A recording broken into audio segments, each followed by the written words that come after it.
District. And I want to welcome everybody to our special meeting of January the 18th.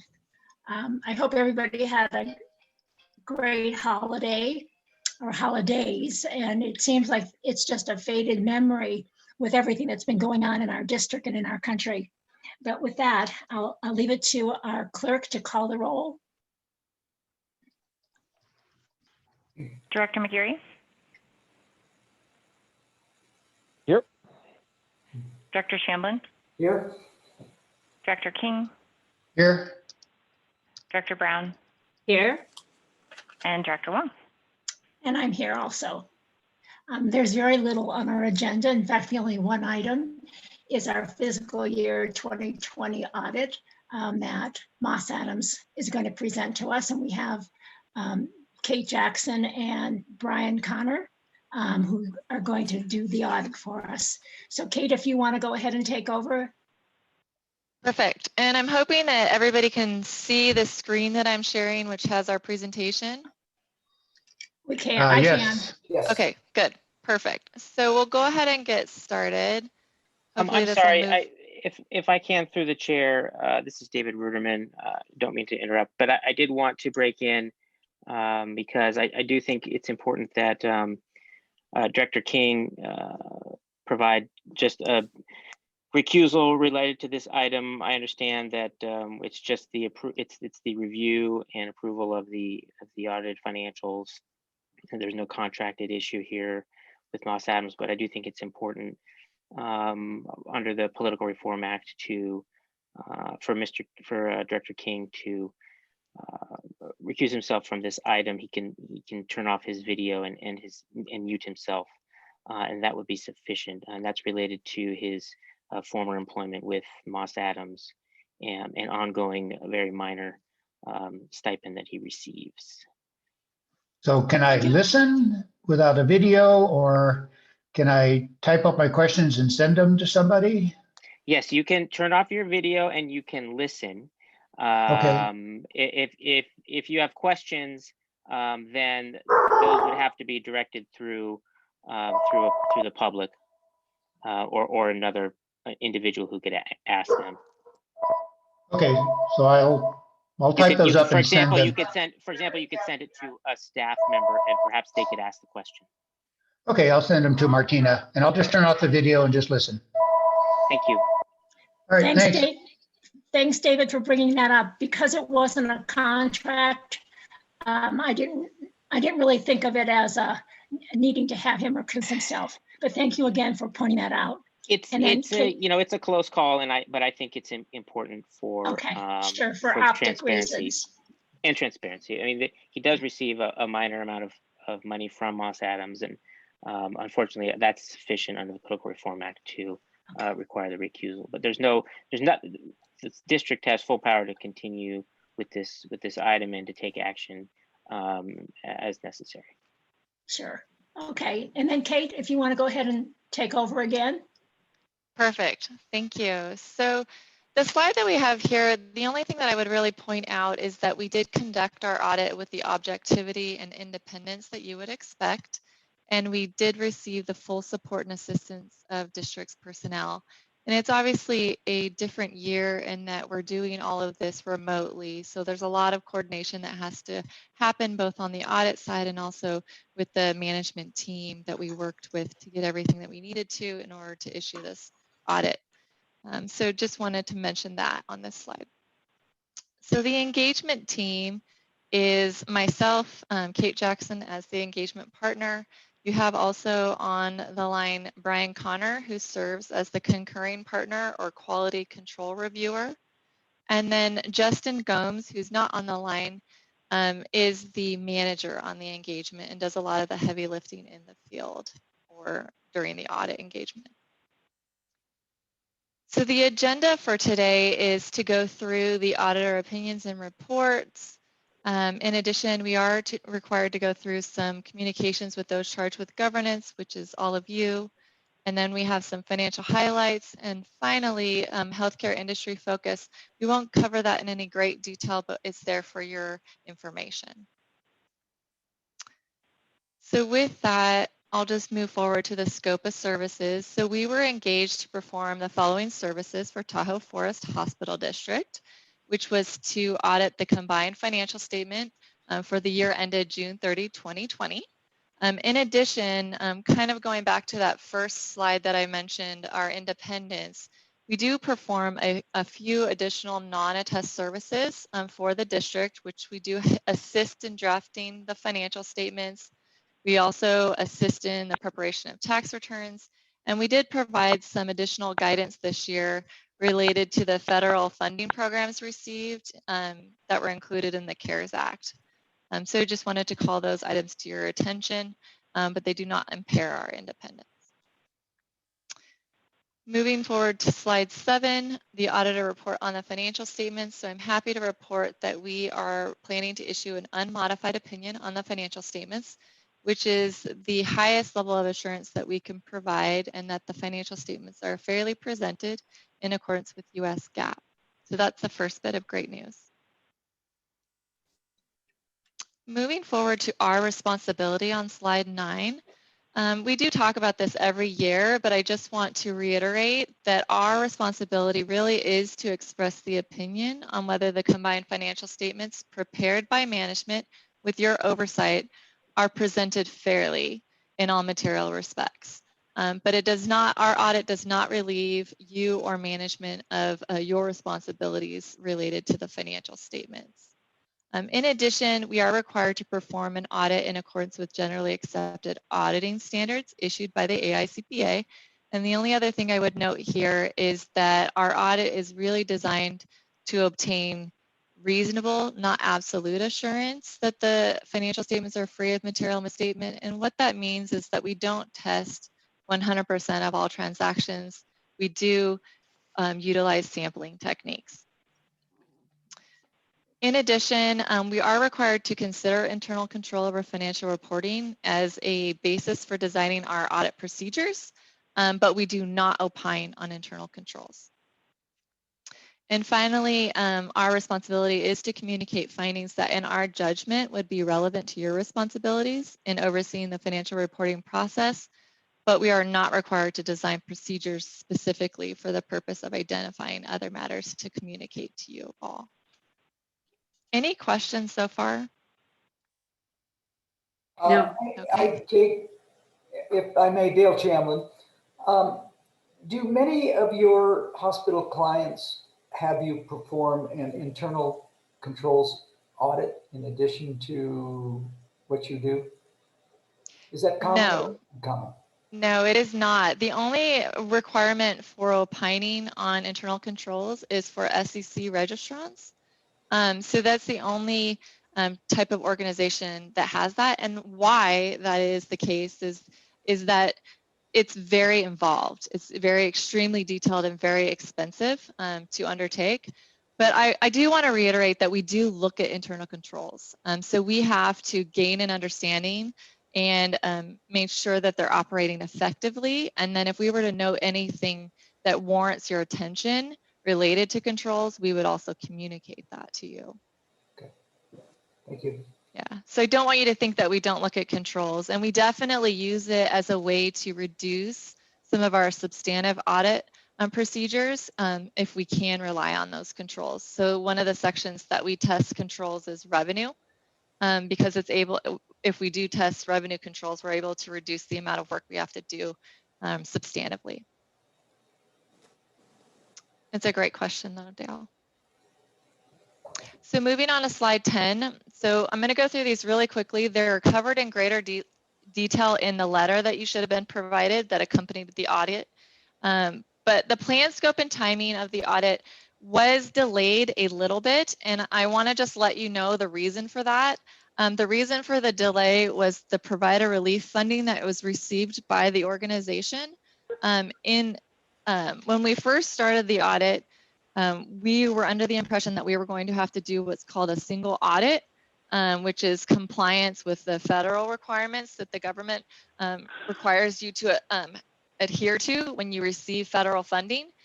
And later, much later, I want to say late November, December, we were notified that the provider relief funds single audit would be delayed until next year. So even though you show that as revenue this year, you don't have to comply with the single audit requirements until next year, which is extremely unusual. But that was the reason for the delay, is management wanted to do all of it together, both the financial statement audit and the federal compliance audit. In addition, related to, was there a question? Okay. Related to significant accounting policies, thankfully, due to, mainly because of what's going on related to COVID, there weren't any significant standards that were adopted or changed in the current year.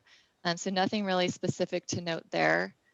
And accounting estimates, we deem them to be reasonable. And I'll go through those in a little bit more detail, because obviously all of the estimates are areas of audit emphasis. And so I'll talk about that on the next slide, but we did deem them to be reasonable. There were no corrected or uncorrected misstatements proposed by us, the auditors. There were no issues discussed prior to our retention as auditors, and we didn't have any disagreements with management. We did have some good dialogue with management, and we appreciate that. And there were no material weaknesses identified, no consultation with other accountants. That's what we call shopping for an opinion. So if management disagreed with us on a specific accounting principle and how that could be applied to the account or the financial statements, we would have to let you know. And there were no awarenesses, we're not aware of any instances of fraud or non-compliance with laws and regulations, and there's no other matters that we would like to call your attention to at this time. Any questions? Okay. So the areas of audit emphasis, obviously we spend a lot of time looking at these areas because there are significant estimates that go into a lot of these items. So the first one is net patient service revenue and supplemental revenue. And so specifically related to net patient service revenue, we do test controls. So we do look at controls related to net patient service revenue and making sure that it's properly supported. In addition, at year end, we do develop expectations based on your volumes and your historical volumes and how much volume you've had in the current year. And then we're able to predict where we think net patient service revenue should be on a gross basis. And from that, and compare it to our expectation, what actually happened. And there were no significant variances noted in doing that. Related to patient accounts receivable and contractual allowances, we do spend a lot of time looking at accounts receivable and contractual allowances, as well as bad debt. And we test this in two different ways. We perform a look back analysis, which is we obtain all of the cash receipts during the 6/30/20 year related to 6/30/19 net AR or accounts receivable.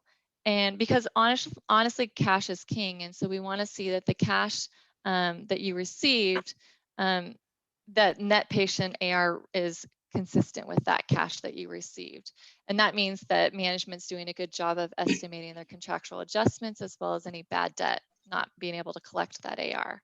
And so that's one of the items that we look at. In addition, we do also look at, along the same lines, subcash, subsequent cash receipts related to your 6/30/20 AR.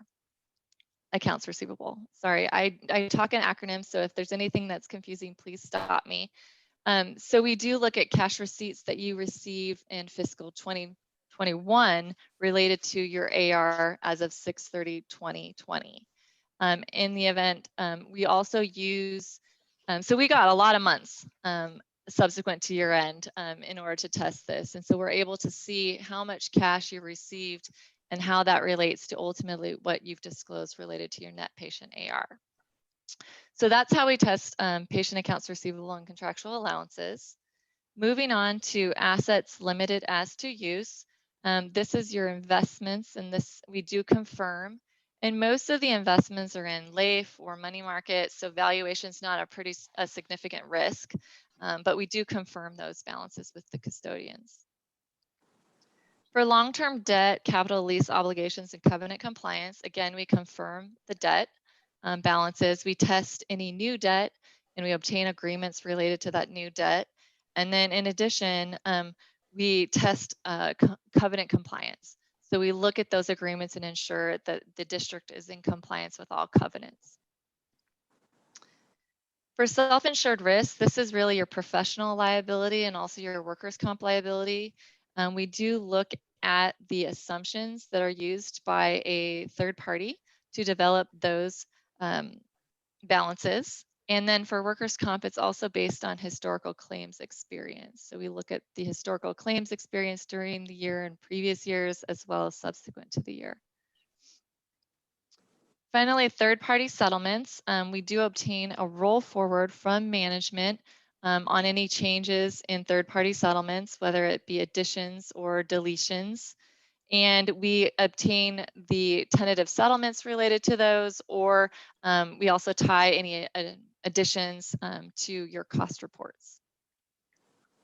Any questions related to any of the areas of audit emphasis? Perfect. With that, I'm going to turn it over to Brian Connor to go through some financial highlights with you. Great, thanks, Kate. Appreciate that. And I assume that you'll go ahead and help me drive here. Yes, one-handed. Kate's fighting through an injury, everyone. Yeah, so. They saw it earlier on. Oh, yeah. Okay, I missed that. All right, excellent. So let's go to the first slide of the highlights here. And these really are, in truth, financial highlights. That's not just a euphemism. It's a really good year financially for the organization. The first slide we have here is the assets and deferred outflows, which is a government accounting concept for kind of deferred charges for the organization. You can see in the first part of the slide. So this goes, I believe, left to right. So the forest green being 2018, for example, and then the gray color being 2020. So you can see on the left-hand side of this chart that cash and cash equivalents and assets limited as to use, which is primarily investment portfolio. You've seen some significant increases here in 2020, close to about $45 million or so, if my math is right. And so I think it's the easiest way to think about that is breaking it into three parts. For me, you have about $35 million of that increase that can be attributable to the Medicare advance and accelerated payment program that you took advantage of in the spring, and that the relaxing of those standards related to the COVID environment, as well as the provider relief funding of about $15 million. You combine those two, that's about $35 million. And then you have an additional 10 million or so increase in your liquidity just due to the operations of the organization. So significant increase in liquidity in the current year, as Kate mentioned. Accounts receivable looks really good, just a slight increase. We'll see in a few slides as you compare that to your revenue, your days in AR have come down. So the ability to collect cash and manage your reserves in your allowance methodology looks really good from our perspective. Capital assets remains the same, as well as other assets. Capital assets, I want to say you had maybe $12-13 million worth of capital additions in the current year, about what you depreciated in the current year. So we're just replacing depreciation. And the other assets category is just a potpourri of stuff. I think the most significant item in there is receivables from funding programs, intergovernmental transfer programs. Go ahead, Dale. Brian, Kate, just an overview question here. Given the size and scope of the Truckee Surgery Center, why isn't this folded into the report? Why is it kept separate? It's a good question. I think that because the Truckee Surgery Center folds into your financial statements on a non-blended basis, so it's shown separately in your financial statements as a government accounting standard presentation format.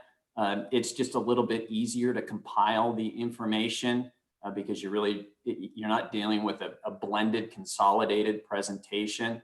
And because, as you mentioned, the numbers just don't move the needle for this overview presentation, we've excluded it rather than add it in because it's not blended or show separate graphs, which would really kind of limit the presentation. That's really the reason. It's practical more than anything else. Okay. But we are open to suggestions, so we'd be happy to include it for future presentations if it's helpful, either by blending for this purpose or showing it separately. Well, obviously it's a management decision. I just wondered, it seems strange to continue indefinitely to hold it outside of the books. Yeah, it's a good point. We'll evaluate it as we go forward. You really have for this purpose. This is our effort to show you our perspective and observations related to the financial statements. So we have a lot of flexibility here. We're not inhibited by standards or presentation or anything. So we have some flexibility, and we'll make that evaluation with management and the board and going forward to make sure that you're seeing what's most valuable to you. Great, thanks. Next slide, please, Kate. So this will show the liabilities and the net position side of the balance sheet, net position being equity in government accounting standards lingo. So you can see here in the current year, it's really kind of truncated down to current liabilities, long-term liabilities, and equity. The big difference in the current liabilities presentation is the $20 million or so of Medicare accelerated advance funding that you receive that's shown as a liability at the end of the year. And then as that program progresses, I think it's now 1 year or 365 days, they'll start recouping those advanced or accelerated payments from future Medicare charges. And I think that'll begin in the spring. So at the end of the year, it's shown as a liability.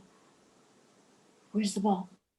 And then long-term liabilities, we can see a little bit of a decrease. In the current year, you had a bond refunding in the current year, which was just exchanging debt. I think it was maybe 2012 debt at better rates, but about the same amount of debt. And you see kind of the standard pay down in the current year. So no increases to debt in the current year.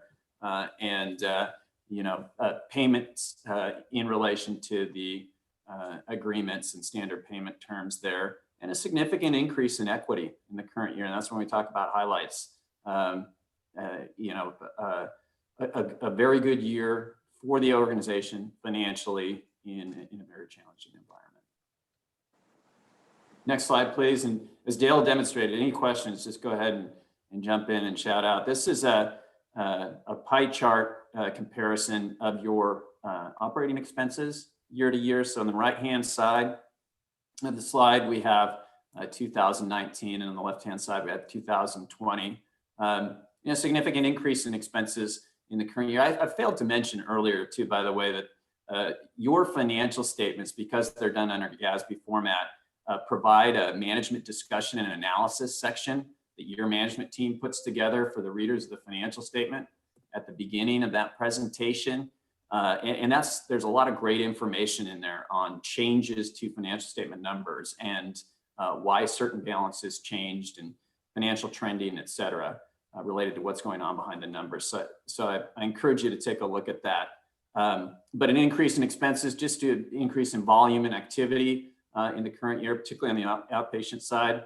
And you can see the big change here, kind of the relative distribution of expenses relates to salaries and wages and professional fees. And as you're aware, just that transition of physicians from a contract environment to an employment environment, you see that transition, decrease in pro fees, an increase in salaries and wages.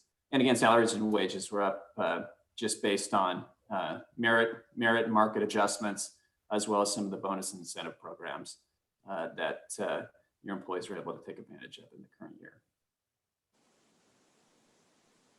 So let's take a look at some ratios, comparisons of your numbers relative to a comp group that we have here, which is facilities of a similar size in California.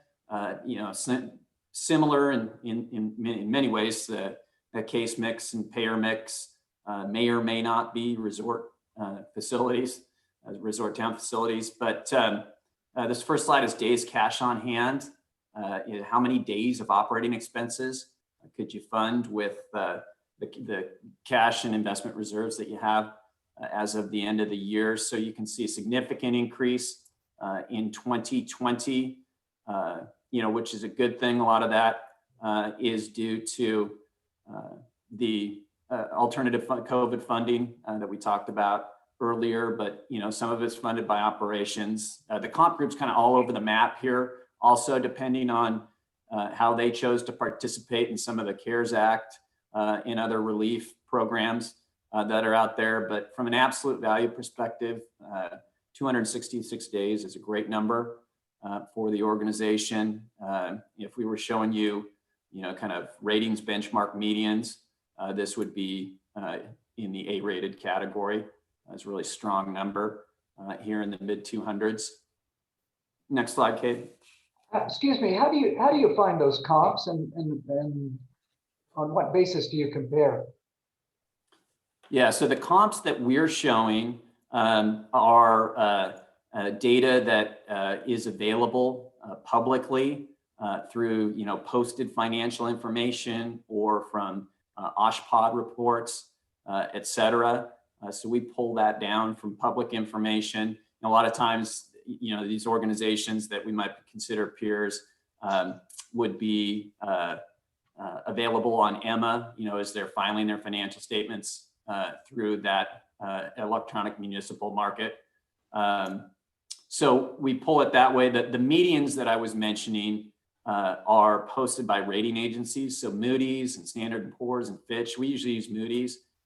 They show kind of not-for-profit benchmarks for various kinds of measures like this. And they usually produce it once a year, kind of on a lagging basis. They're lagging a year behind. And those are reports that you can get. You have to subscribe to those. But that's how we pull those down. We haven't shown the Moody's benchmark medians here just because we're in a pretty significant transition year. But that's where we pull that data. Yeah, it just seems strange, we hear so much doom and gloom about particularly rural hospitals and their finances. To see a comp with double the cash on hand, and I just seems very strange. Yeah, it's interesting. And Dale, I think we have an operating margin slide coming up that I think will be informative. But because of, and this is true in the healthcare environment, it's also true, in many other industries. But the federal response to the pandemic, there's just been a lot of liquidity injected into relief programs. So when you look at some of these liquidity slides, you don't see, again, it really depends. And you can see from our previous benchmark, we had somebody at 500, we had somebody at 50. So, there's significant range and spectrum in there, but it's not unusual to see organizations who took advantage of the accelerated payment when you're looking at their June 30 or 9/30 financial statements. The liquidity looks great. So that's not unusual. The question is, how did the operations look from you? We've seen lots of organizations that really did struggle from an operating perspective and would have been in real trouble without federal intervention. That's not the case with Tahoe Forest. The programs we were able to take advantage of was nice, but it wasn't a make or break for you in this current year. And then you can see accounts receivable, another liquidity measure, as Kate noted. It looks great, really coming down to low 50s. This is on a net basis. So, again, there's information here, but it's not perfect comparisons. It's hard to make a judgment on where you should be. But, usually low 50s is great. And we've seen from the organization that, sometimes when you look at these net numbers, it can be because you're reserving everything really well, but it may not be an indication of how well you're collecting, but you're really collecting well. The acceleration of collections look great this year. So another good number for the organization here, and see that coming down and in comparison with your comp group. Next slide, Kate. So salaries and benefits, we mentioned earlier, saw an uptick in the current year here from 52 to 57%. Again, I think, just from an overall perspective, being in the 50s is just fine. And a lot of the increase in the current year was the transition from contracted physicians to employed physicians and some of the incentive programs you have. But the number, I think, still looks pretty good and still, relatively consistent with peers we've chosen here. And next slide. So this is the aforementioned operating margin slide. So this is interesting, Dale. When you look at this, you can see the comp group here. And what's interesting about this is I believe Comp A is a GASB facility. And so when you look at operating margin here, if you're not adjusting for Tahoe Forest and other district hospitals and district health systems that are reporting under GASB, the provider relief fund assistance that they're receiving is going into non-operating. And so when you look at Comp Group A, they don't get the benefit of the PRF in their operating numbers, which Comp B and C do, presuming that we're looking at COVID numbers. And so that's just a little context to your operating margin of 3.3 in 2020 is excellent. From a financial perspective, from a relative perspective, it's just really, really strong. In an ordinary year, that would be a really solid number compared to national medians. In 2020, it's outstanding. Yeah. It's a really good operating year in the challenging environment that you're in. Yeah. And then I think, as Kate mentioned, we have some healthcare industry focus slides. I like to call this shameless self-promotion that we won't subject you to. But maybe I will turn it back to Kate if there are any other questions or comments. Actually, at this time, just wanted to see if there's any other questions. I think you all did a great job of jumping in and asking questions, but we wanted to just still open it up to see if there are any additional ones. I've got one additional, if I may. Could you talk to us about your discussion with management in regards to the booking of the governmental payments, the 13.5 million, and our disagreement with Anthem of roughly 6 million, and the likelihood that those numbers will hold? So related, I'll address the first one, and then maybe we can chat a little bit about the Anthem one. But the provider relief funding is included in your financial statements as a non-operating revenue, as Brian mentioned. And then specific to that, about the recording of it, we did look at and speak with management of their calculation related to whether it's related to lost revenues or whether they're using it for COVID-related expenses. And we did obtain that from management to ensure that they would meet the requirements. There's been a lot of change, and it's just been ongoing since they gave the provider relief guidance. So starting in June, more additional guidance in December. And so every time there was a change in the guidance, we made sure that management was aware of the change in the guidance and to make sure that we were evaluating it properly. So the good thing is the government finally arrived in the latest back at where they started in June. So it provided a lot of leeway on how you record those provider relief funds. and that's a good thing. So that was definitely an ongoing discussion because they kept changing things throughout. Does that answer your question, Dale? Or Yes, it does. Okay. And frankly, at our last finance committee meeting, Director Mary Brown and I had that discussion with Crystal, but I just wanted it to appear in the record of this audit presentation. Thanks.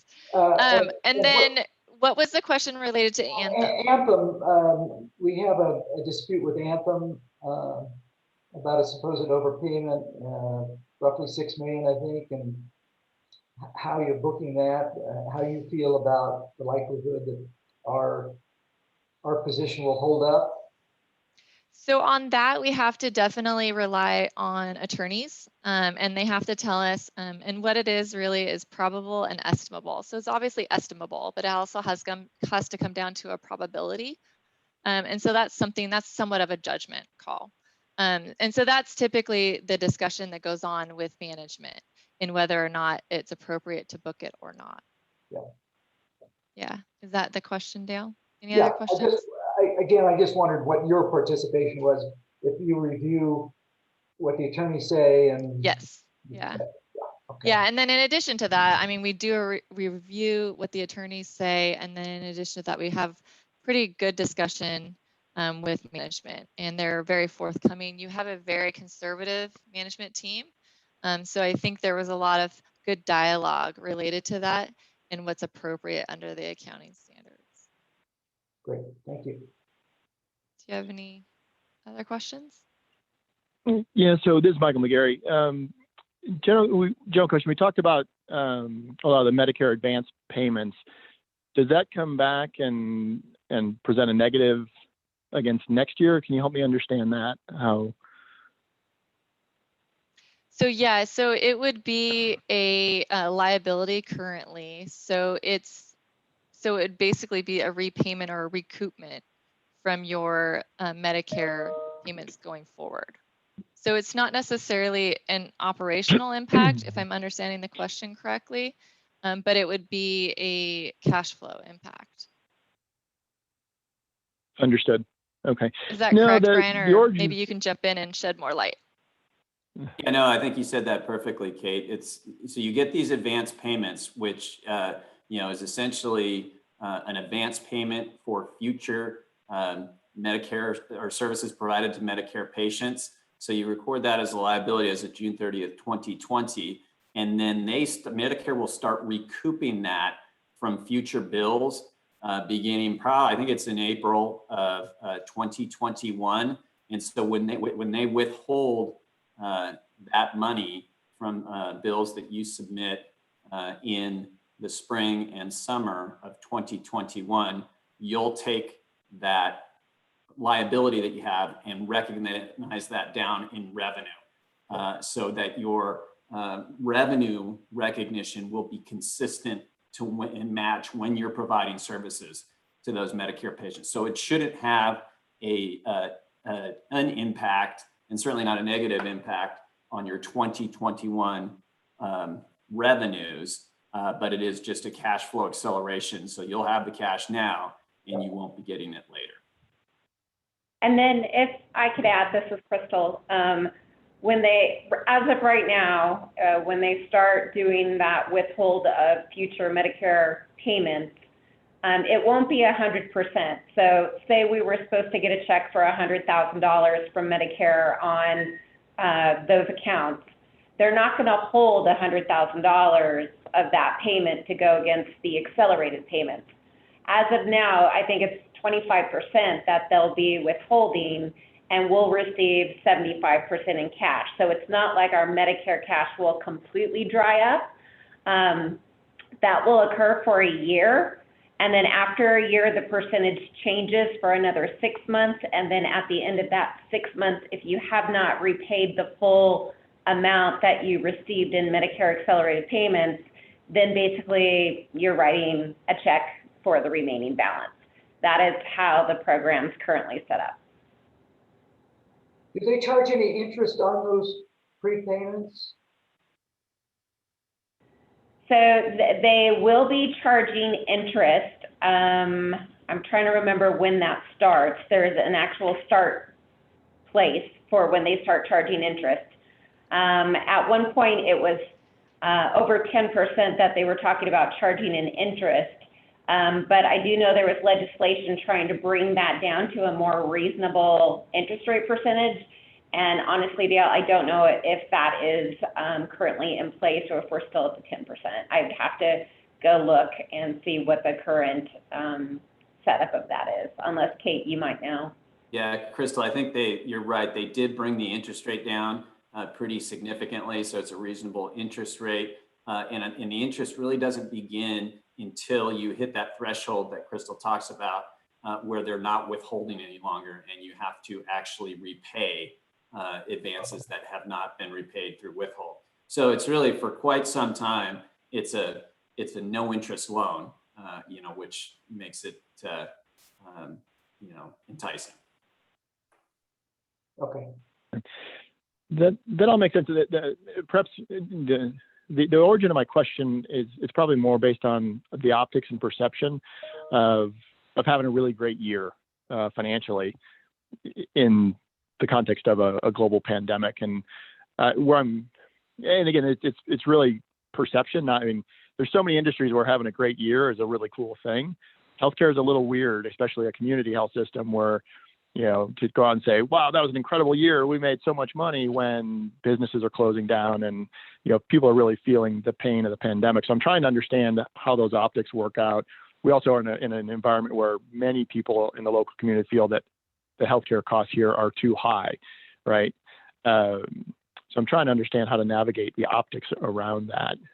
So there's not really a question in there, I realize, but I'm trying to, and one way to say that is, hey, we're getting payments in advance for work we haven't done. That's why our cash doubled this year from 25 to 61. So this is Crystal again. I want to remind all the board members that if you looked at our financial position up through February, we were already almost $7.5 million ahead of our budget. We were at $15.5 million just in net income alone before the pandemic hit. And the management team did a very good, efficient job in assessing the environment when we could bring elective services back very safely. And there was a patient population in our community that was willing to do that. So it's not that we had this, we made all this money off of COVID. It's that we managed our position very well. But I completely understand where you're coming from. And the Medicare accelerated payments did not put us in that position. It just helped us maintain a very strong cash position in case we needed it. It was more of the $13.5 million of the provider relief funds that we received that really pushed our net income up into that $34 million range. And if we had not, or $32.2 million range, if we had not received that $13.5 million, we would still be in that $19 million range, which is basically the recovery we were able to do and manage COVID very well, if that helps.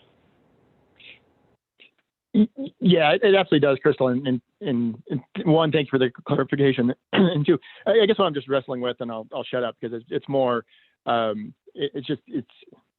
wrestling between, a meaningful representation of the population saying our healthcare is too expensive locally. And so it's great to have a positive financial year, but is it possible to make too much money in the eyes of the public, right? When it's counterbalanced with comments about care is expensive. So more thinking out loud. I apologize, not really a question, but I get pulled into those conversations in the community, and I'm just understanding how I best represent that.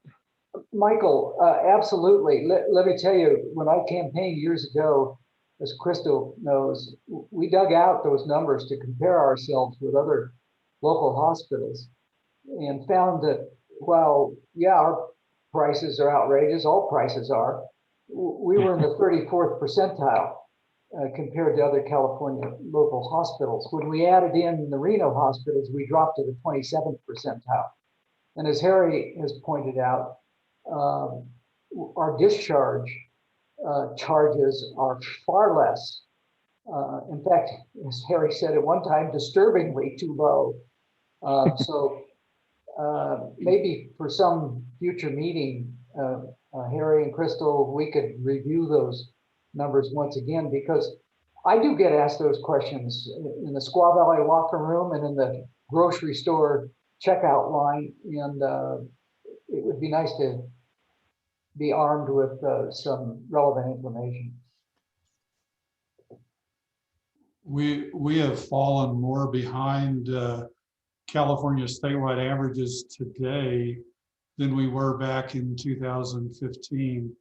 We're well in excess of 50% below California statewide averages on revenue per discharge and revenue per day, even statewide with a similar case mix, and also super low, probably more than 55% below on outpatient visits. And as I've shared with the board in the past, there's no other multi-hospital system out there that would tolerate my lack of action on pricing to be so relaxed that we are so far behind statewide averages. That would not be permissible in all of the other not-for-profit or for-profit health systems that we're so far behind statewide averages. But we've fallen actually a little bit more behind than we were when I arrived.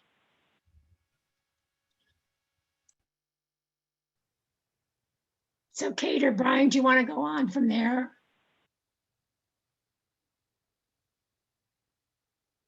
I don't, and I'll let Brian jump in, but I don't have anything else to add. I think that what Harry and Crystal just mentioned, the only thing I would say also is the management of expenses is typically what I've seen allowed a lot of the health systems that I audit to survive things like this. And so being that nimble, being able to kind of ebb and flow with the ups and downs. And I think just given your track record with having to go up and down so much, it's allowed you to kind of be able to move quickly in those instances. And Madam Chair, were you asking for our comment on the discussion or to spur us along in the presentation? Spurring you Number two? along with the presentation. I think that the discussion. Oh, good. Well, we don't have anything else to add as far as commentary related to our presentation. So I think at this point, it's up to you, Madam Chair, to move forward with, and I don't want to say the proposal, but the acceptance or approval. So, thank you. Thank you, Kate, for that presentation. And you also, Brian. Do any of our other board members have any comments or questions they want to pose on this audit? Okay. Anybody from our audience that might?